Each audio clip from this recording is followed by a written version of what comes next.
folks, welcome back to another Throat Punch Lunch, the show that's nicer than it sounds. Well, hey, I have a great episode for you this week. However, it's going to be a little bit shorter than usual, simply because I had to cut our deadline for this episode back a little bit, so our contributors didn't have as much time as they're used to having. And I apologize for that, especially to them, because I was in a little bit of a crunch. We are actually at the Gathering of Friends right now, and so I had to post this a little bit sooner than normal. So apologies go out to all of my contributors and to you, because you're probably missing some of their segments because you like them so much. So I apologize for that, but I do have some great segments for you, so let's go ahead and get down to it. Major League Baseball season just started, and it is way too nice to sit in here. So let's go outside for this installment of Face Up, Center of the Table.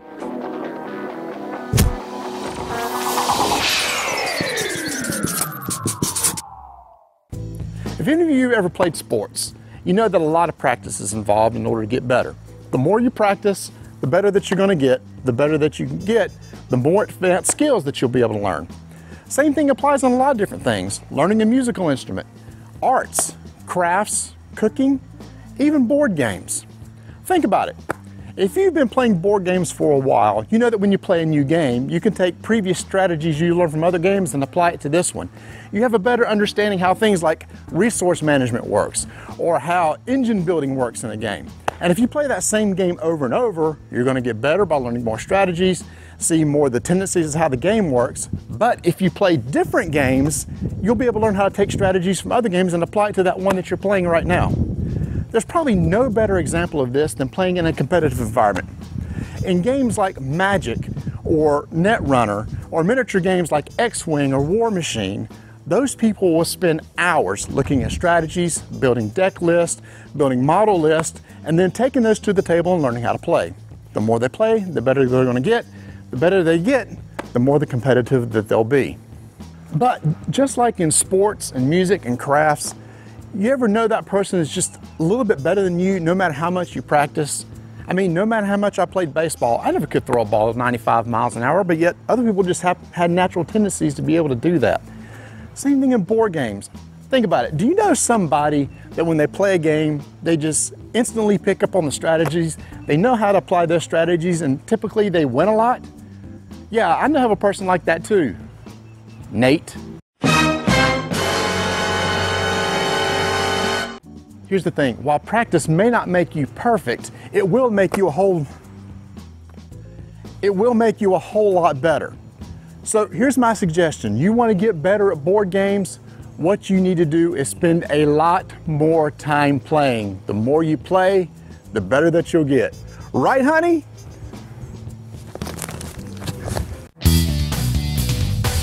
Hi, this is Ambi from Board Game Blitz, and this is Strategically Thematic, a segment where I talk about theme in different strategic games. This time, I'm talking about Pret-a-Porter.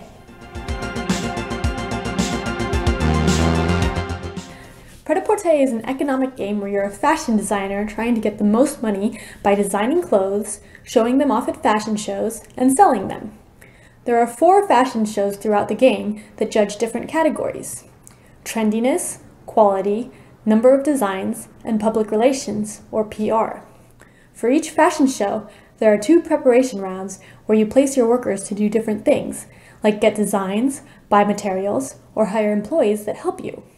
Fashion shows are scored by the designs that you show off at the show, but in order to show off your clothes, you need to have actually made them, so you need to have bought the material for them.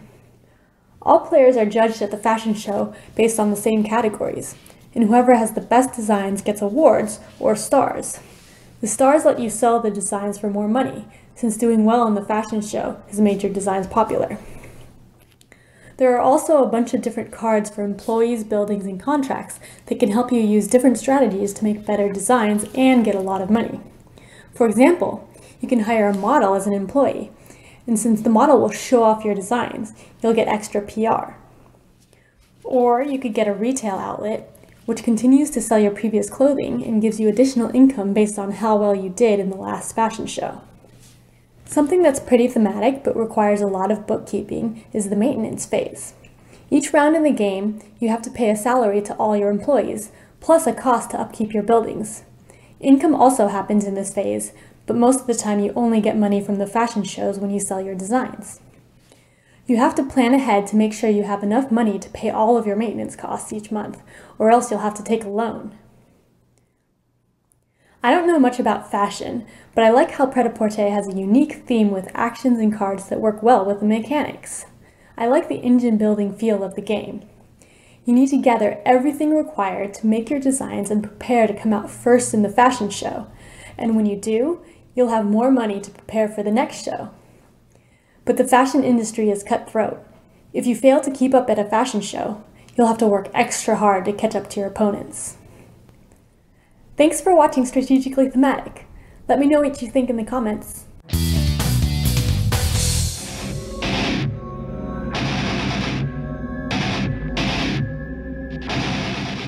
It's Roy Candy from Epic Gaming Night, and this is Roll with the Punches, where we talk about randomness in games and how it can make games exciting, and also how to mitigate and twist luck into your favor. Today we're going to be taking a look at a dice placement game where you're trying to colonize a planet and get all sorts of different resources, and that game is Alien Frontiers.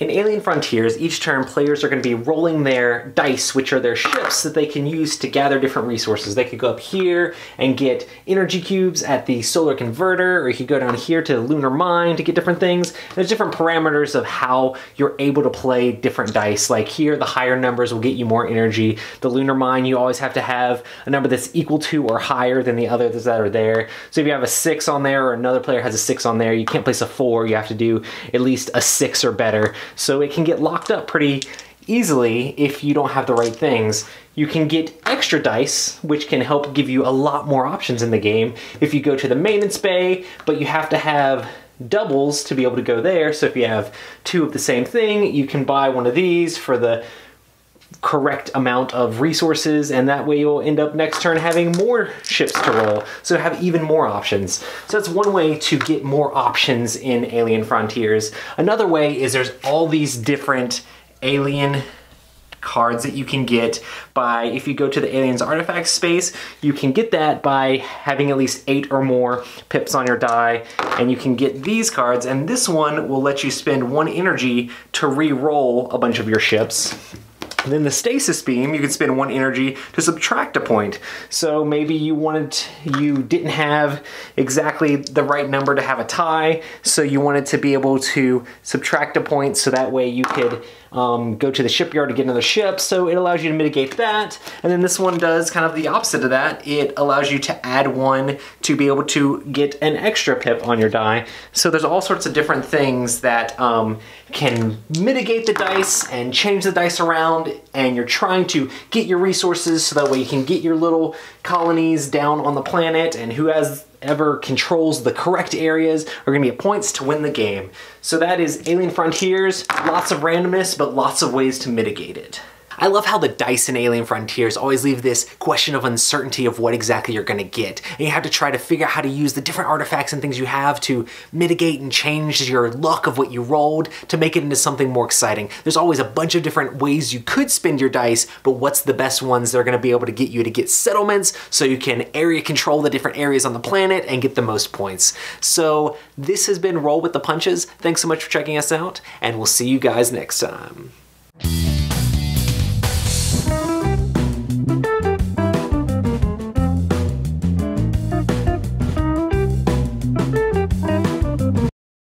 Hi everybody, welcome to Kickstarter Thrash Up. Well, today I got 3 projects for you, and they're all different in their own way, but I think they're very, very interesting. The first one is called Heroes of the Great War 1914. Now this was on Kickstarter and it got canceled, but it was only about 5,000 or 6,000 away from being funded. Okay, and this was within 3 days. I was completely shocked that they canceled it, but when I read why they canceled it, is because they had so much input from you guys. This game looks gorgeous, it looks fun, it's World War I, and it's a lot of infighting and trench fighting, but they decided to add a solo campaign to it, and they decided to add a few other tweaks and things that they had learned from people that have already played it. So now they're going to relaunch it in a couple weeks, and I think you're going to be really excited when you take a real good look at this thing. This really looks great, and I've been really looking into it, and I got a copy of the PDF rulebook. Now that it's been updated, I think this is something that's going to fun and go way over, and I think it's going to be an absolute home run. Now, the second thing I have for you is a game that really caught my eye because of how beautiful it was. It's called Rise of Nobility. It's an absolute gorgeous game. It's already funded, but I really suggest you take a look at this. This is probably one of the most beautiful boards I've ever seen. Every piece is just done so well, and it's just a fantastic, fantastic looking game. And I think it's something that you would really, really enjoy. One of the things that I really noticed about it, and I'm just looking right now, it's at 48,855 as of this video, with 28 days to go. So by the time you see this video, there's going to probably be about 20 days left, and I think you can get in this. It's by Final Frontier Games. The whole point of it, it's a 2 to 5 player work replacement game, and you're trying to become a lord and take a seat at the stone castle of Caveborn.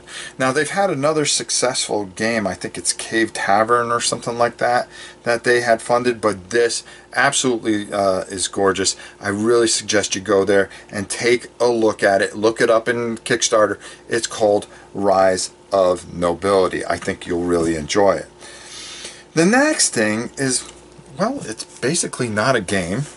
It's not a miniature tabletop game either. It's actually a book. It's a book about 50 years of board gaming, and they talk about the entire history, and this is up on Kickstarter now, and it really intrigued me because of how this book is just very well put together. From Neil Myers, he really seems to have captured a lot of the modern gaming and the big wave that we're going through right now, and also talks about how board gaming got started. So I'm really interested to see if this gets funded. I really suggest you take a look at it, as it's a book about the history of board gaming, and I think you'll really, really enjoy it. I suggest trying to fund it if you can.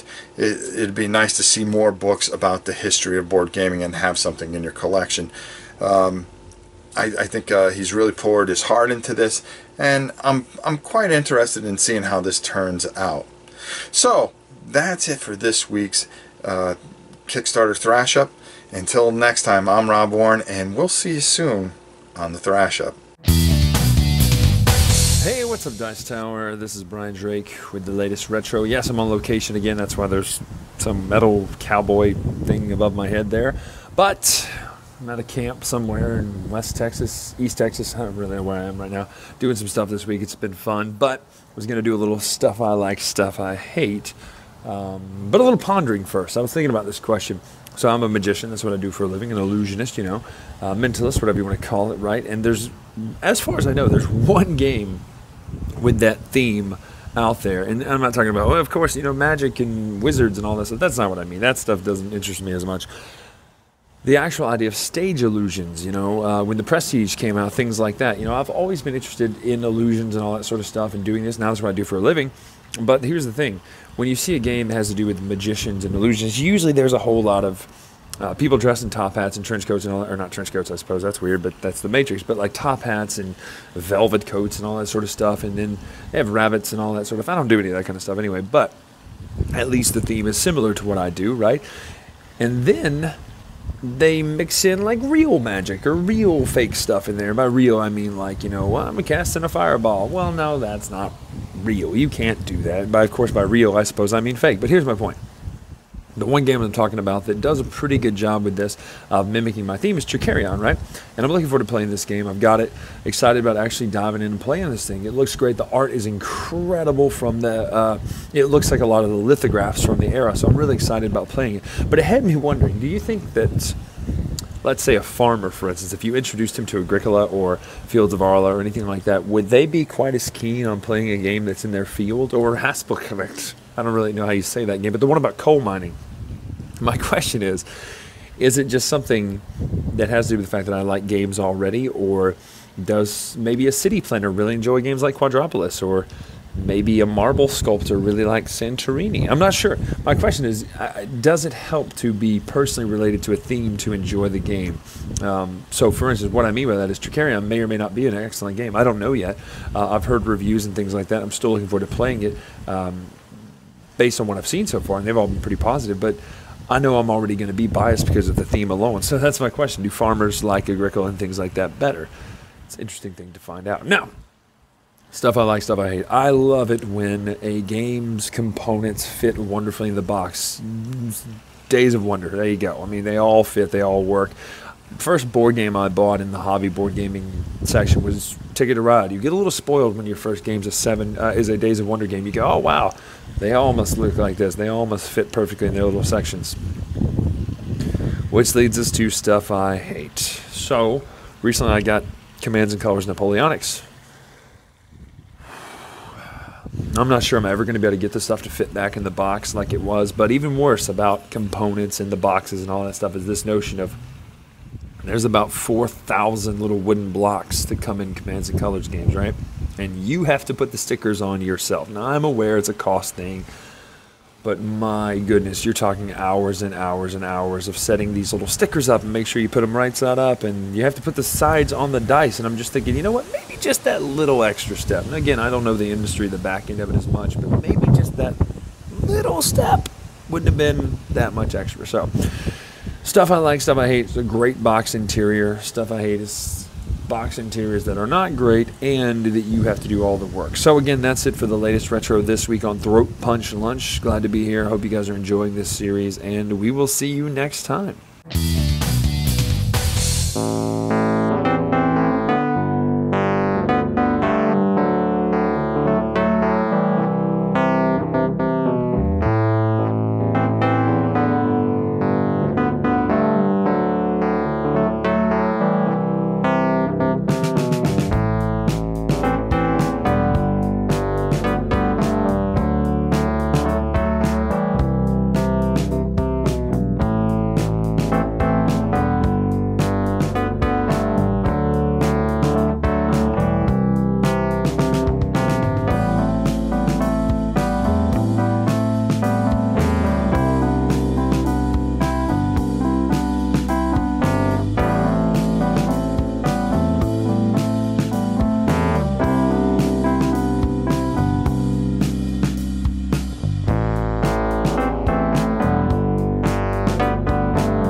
Hey everyone, it's Mark Zielinski and welcome to your lunch. I am live from Adepticon 2017 in Schaumburg, Illinois, and this is Community Pat Lewis. How you doing? Good. How you guys doing?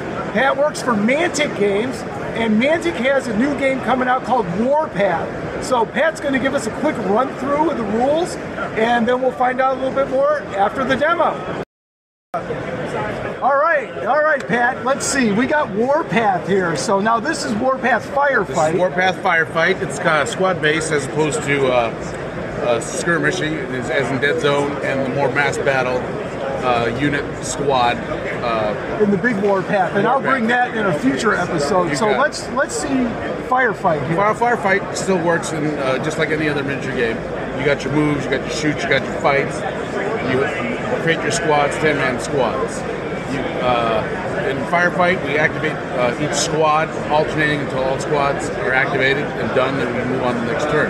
One of the biggest differences in this game is what we have the command dice, which allows you to issue commands.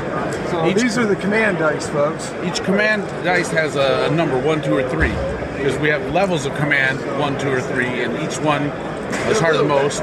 And to pull the command off, you need to either match the level of command with the number of successes on your die.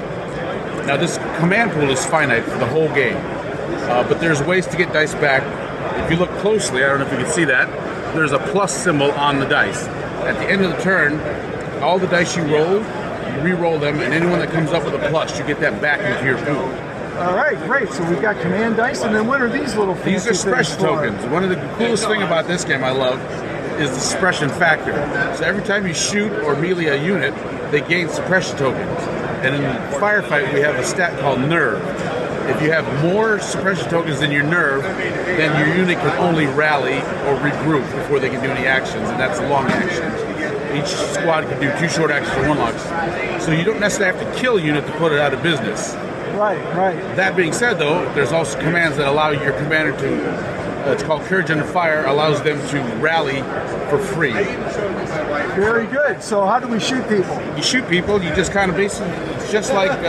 let's say I have my Forge Fathers sitting over here. All right, so you got your 7 Forge Fathers over there. Each one's got a regular hail pistol gun or hail rifle. And then the Wayne guy has got a Hailstorm rifle. That's that guy, all right. So you would count out the number of guys you have, the number of dice, so there's 6 guys there. And then the other guy gets the big gun, which is 2. Their shoot skill is 3, you would roll that. All right. So, all right. And then my defense is 4, so you'd roll those hits. All right. I'm rolling against the 4. All right, so I got 3. So I lose 3 guys. Just that easy. That easy, but now I take a suppression token for being shot. I take another suppression token for taking wounds. And because this is a suppression weapon 1, I take an extra suppression. Oh, okay. And my nerve is 4, so in just 1 shot, I'm that close to cracking. So do I roll your nerve now? No, it has to. There's no rolling nerve like the King's of War. It's just a number. So if I get 5 suppression tokens, so like if you shoot me again with another unit, then all I can do next turn is regroup. All right, great. Well, you know what, Pat? Thank you so much for running through the basic mechanics. I'm going to bring more of this back on the show as soon as it comes out. Now, when is this going to be released? Next week. This actually released today here at Adepticon, but it'll start showing up in stores next week. All right. All right, so Warpath, as you heard from Pat, is coming out next week, which is fantastic. So check it out on the Mantic Games website, www.manticgames.com. And if you get a chance, come to Adepticon and check out all the wonderful Mantic games. Thank you very much, Mark. Hey, thanks, Mark.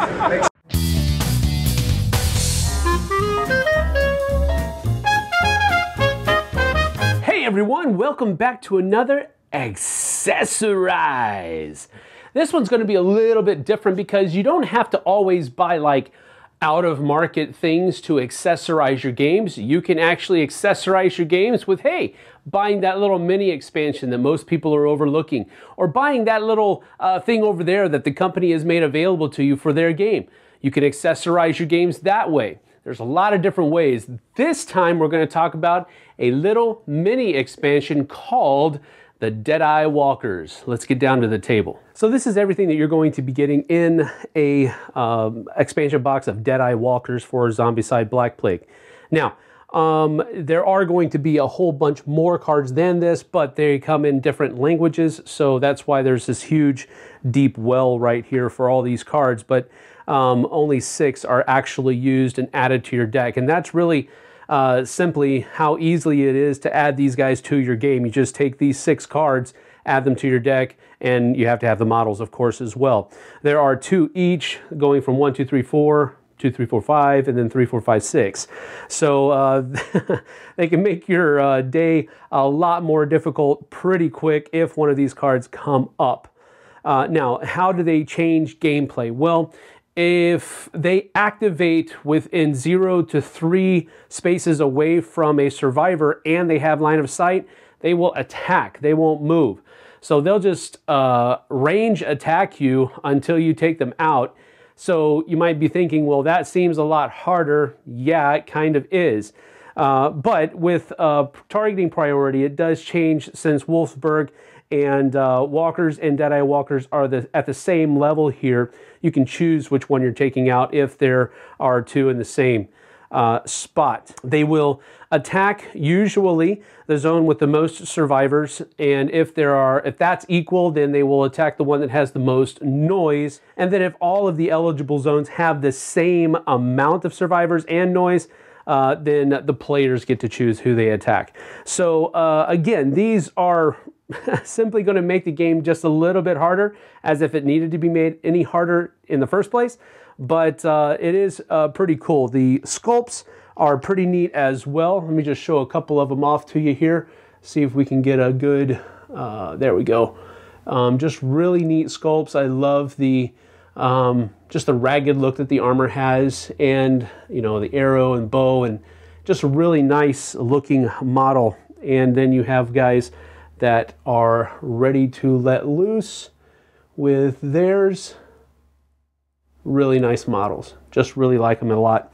And then finally, the third sculpt that you'll get in the box looks like this. So again, just really high quality miniatures that are available for Zombicide Black Plague to begin with. And these, of course, hold true to that. Let's get back up top. So that was the Deadeye Walkers available for Zombicide Black Plague, made by Cool Mini or Not, or Simon Limited as they wish to be called now. And wow, there's just a lot of coolness in this little box. First of all, 3 different molds for all of those minis. Really cool. It's going to add a lot of pop to the board, especially after they get painted.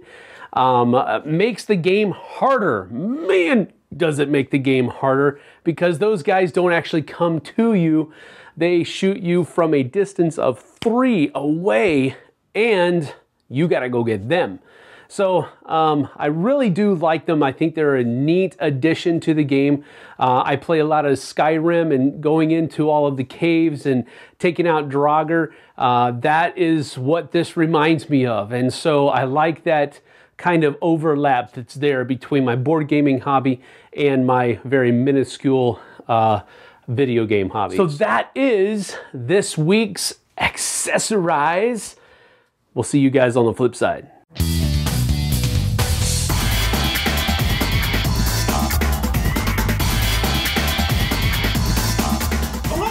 Throat Punchies. I'm Forrest from Bowers Game Corner with my lovely wife, Melina. Hello. And we're back again for 3 reasons where we do something vaguely related to the number 3. And today I am on trial. We're going to be talking about my 3 worst gamer habits that I have at the table. My wife's played hundreds of games with me. She's got some complaints, she's got some grievances, and we're going to deal with it right here, right now. So what is reason number 1 I'm a bad person to play games with? You constantly have music playing in the background. I do. This is one thing that has been brought up before. I have attention deficit hyper disorder. She knows exactly why, but I have ADHD. My brain does not focus the right way at the right time, and I just have to have that background music, that background noise. But I will concede that it can be annoying from time to time, but I will say I think there's an easy solution for the problem, and that is you stop complaining.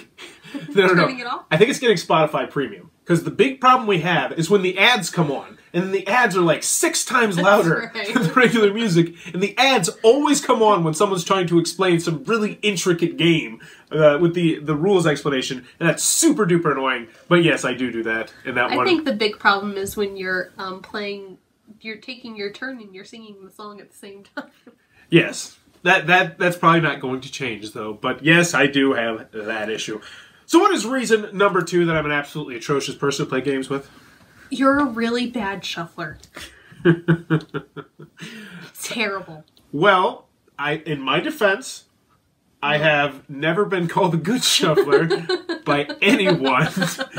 I don't know what it is. I don't know how I'm so bad at shuffling. How many times have we had to stop a game to restart and reshuffle? Yes, it does happen quite frequently. I'm generally not in charge of shuffling new games. People in my game night will also confirm this, that I just have issues, and I've played thousands of games, and you would think that I would get good. I used to deal poker, so you'd think I'd get good at it. I didn't. So yes, that one, guilty as charged. Alrighty then, reason number 3. What is the third reason why I'm a terrible, terrible, horrible, no good, very bad person to play games with? You can't explain rules. Okay, can't. Clearly not the correct word. Perhaps poor rule explainer. Okay, I will concede. I'll give you that. I will concede this, and this is like the 3rd take we've done of this, and I've argued with her, but the more that I listen to her, the more I do realize that I explain a lot of rules very poorly in person. I will say, in videos, I think I do a lot better, but generally when I'm first explaining rules and games, I just want to get the game going so quickly that, yes, I can gloss over rules from time to time, every single time.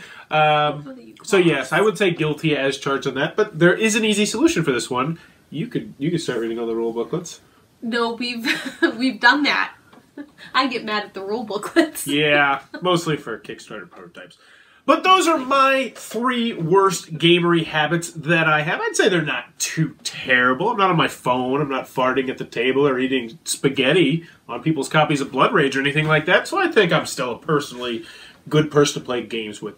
But let me know in the comments below, what are the 3 gamer traits that you have that are the worst that you're willing to admit? And if you enjoy what we're doing, please be sure to click out Bauer's Game Corner. And as always, back to more throat punching goodness. What? I don't know. I don't want to punch you. That's such a weak punch. Give me another one. Come on, make me feel it.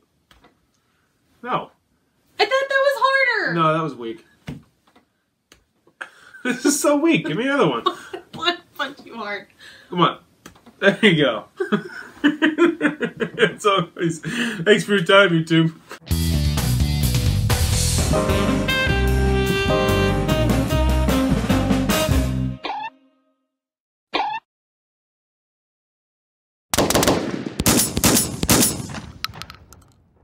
Hey everyone, it's your friend the Board Game Renegade, and I'm glad to be back in another episode of Throat Punch Lunch. Today I'm going to be talking about a game that I enjoy very much, and I think it's kind of fallen under the radar, especially recently. Now, there's a game that I like called Pandemic, and a lot of people like it, but there are people that don't like it because of its theme. They think its theme is dry, you know, people from the CDC traveling the world curing diseases, and it's not for them. So if you have interest in this game but dislike the theme, I have a game to recommend to you, and it is called Defenders of the Realm. This game is great, and the theme is very cool. Let me show you. An evil has awoken in the lands, provoking accursed races to arise. Demons led by Balazarg, the undead led by Varkolak, the orcs led by Gorguts, and the dragons led by Sapphire, who couldn't stand on his own and had to glue his base onto him. These commanders have something in common. All of their minions look like Jawas. This is Monarch City, the capital of the entire realm. It must not fall, so the king calls upon valiant heroes. He calls upon warriors, each with special abilities. He calls upon the sorceress, the rogue, the wizard, the ranger, the dwarf, the cleric, the paladin, and he's cool because he rides a horse, and the eagle rider, which is even cooler because he rides eagles, as the evil minions pop up across the lands and spread taint And as the generals march towards Monarch City, the heroes travel around the realm doing whatever it takes to prevent Monarch City from being taken. The heroes fight minions with melee attacks. Some heroes have ranged attacks. And each of the heroes has a unique set of special abilities, such as teleport. We gotta head over to Mountains of Mist to kill some of those minions. Don't mind if I do. Bloop. When the heroes are hurt, they can heal themselves. I'm feeling pretty hurt. Why don't you just heal yourself? Oh yeah, I forgot. Ah, much better. The heroes also travel the realm to areas that have been tainted to remove the taints. And the ultimate goal for the heroes is to fight and defeat the generals. But the generals are tough and they stand a better chance if they team up on them.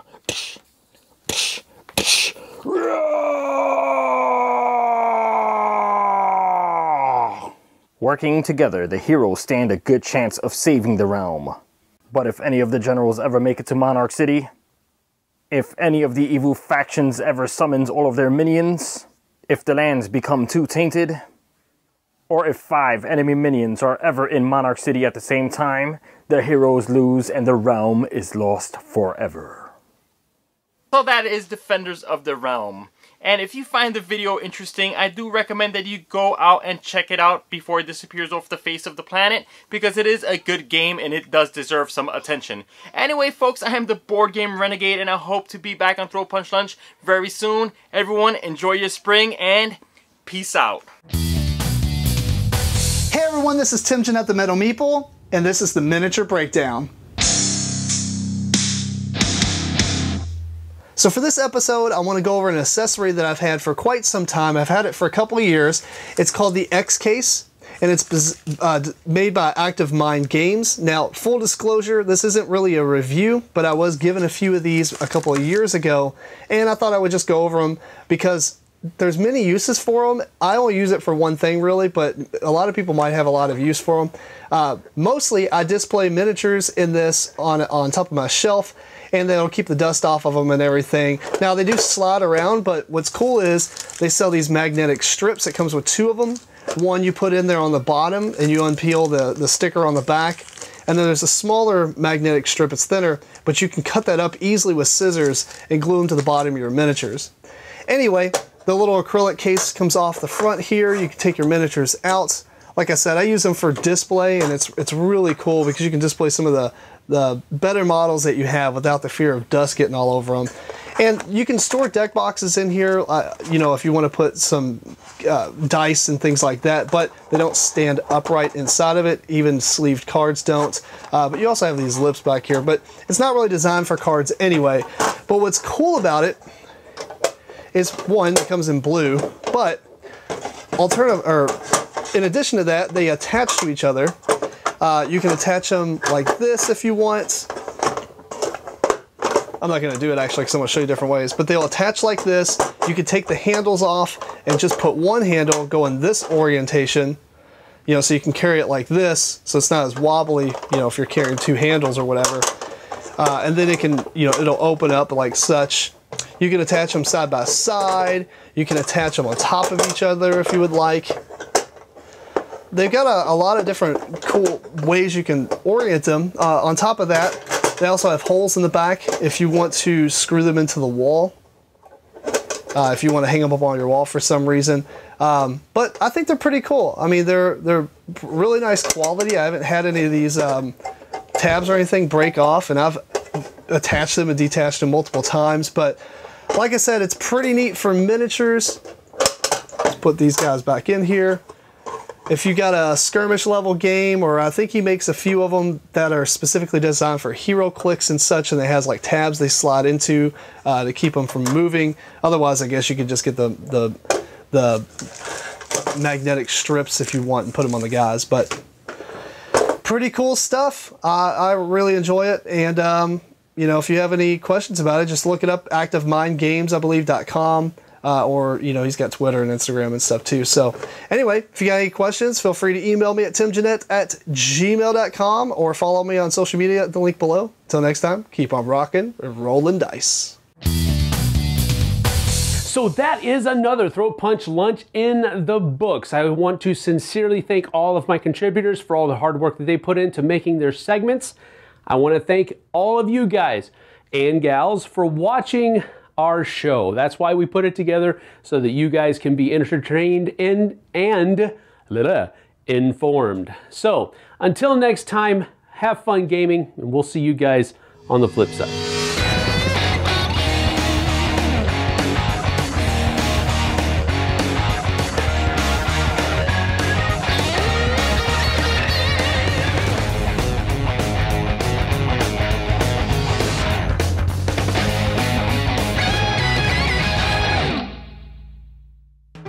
Thanks so much for watching the Dice Tower videos. Find more great videos and reviews, as well as our top-rated audio podcast at Dicetower.com. You can also find other great shows at Dicetowernetwork.com. I'm Eric Summerer, and you've been watching The Dice Tower. The Dice Tower is sponsored by Cool Stuff Inc., where you can find great games for great prices. Cool stuff in stock. Check them out at CoolStuffInc.com.